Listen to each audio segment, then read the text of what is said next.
ఇదే నా దేవతల సైన్యం. మీరంతా క్షత్రియ ధర్మాన్ని అపహాస్యం చేశారు. మీ ఓటమి ఇక శాశ్వతం. ఇక ఏ దేవుడు మిగలడు. స్వర్గం నాది. గజాముఖాసురా, అగ్నిదేవా,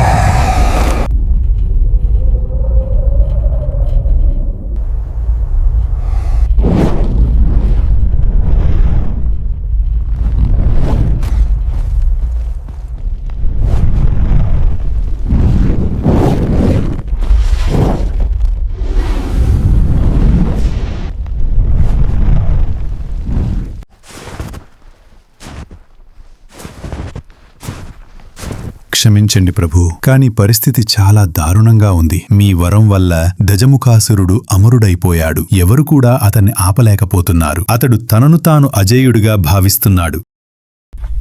ఓం నమః శివాయ, ఓం నమః శివాయ, ఓం నమః శివాయ, ఓం నమః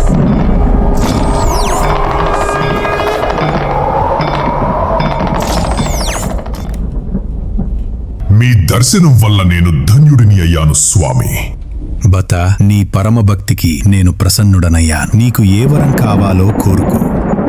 అయితే నాకు మీరు ఒక వరం ఇవ్వండి. ఈ సృష్టిలో ఉన్న ఏ జీవి వల్ల కాని, జంతువు వల్ల కాని, నరుడి వల్ల కాని, నారాయణుడి వల్ల కాని, అస్త్రం చేతను శస్త్రం చేతను నాకు మరణం సంభవించకూడదు. పంచభూతాలైన గాలి, నీరు, నిప్పు, నింగి, నేల నా ప్రయత్నాలని ఆపకూడదు. కేవలం నా ముఖం కలిగిన వాడి చేతిలోనే నా మరణం సంభవించాలి.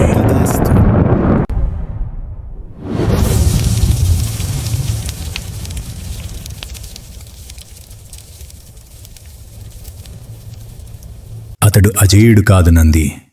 అతడు కేవలం తన కథలోని చివరి అధ్యాయాన్ని ఇంకా చదవలేదు అంతే.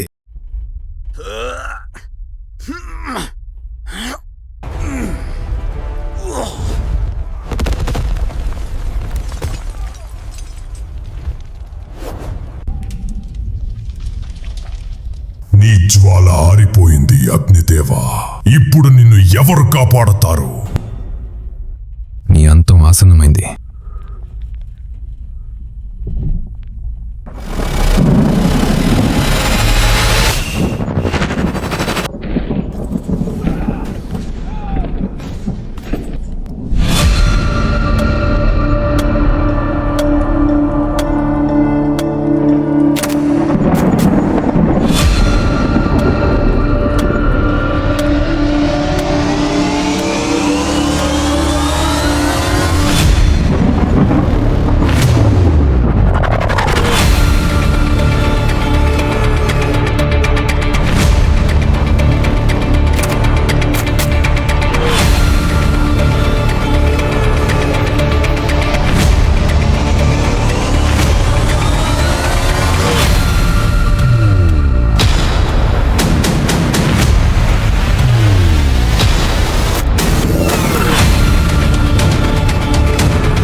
క్షమించండి ప్రభు, నాకు ప్రాణభిక్ష పెట్టండి. నేను అజ్ఞానంతో పాపం చేశాను. కాని నువ్వు మళ్ళీ ఇలా చేయవని నమ్మకమేంటి? నేను నా అహంకారాన్ని వదిలి ఒక చిన్న మూషికం రూపంలో మీకు వాహనంగా మారి రాత్రింబవళ్ళు మీ సేవలో తరిస్తాను. దయచేసి నన్ను స్వీకరించండి. తథాస్తు. అహంకారాన్ని త్యజించిన వాడే నా వాహనం కాగలడు.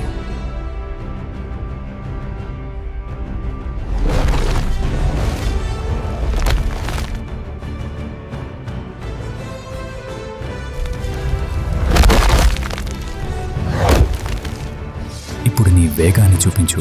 నా ఆలోచనల కంటే వేగంగా వెళ్ళగలవా?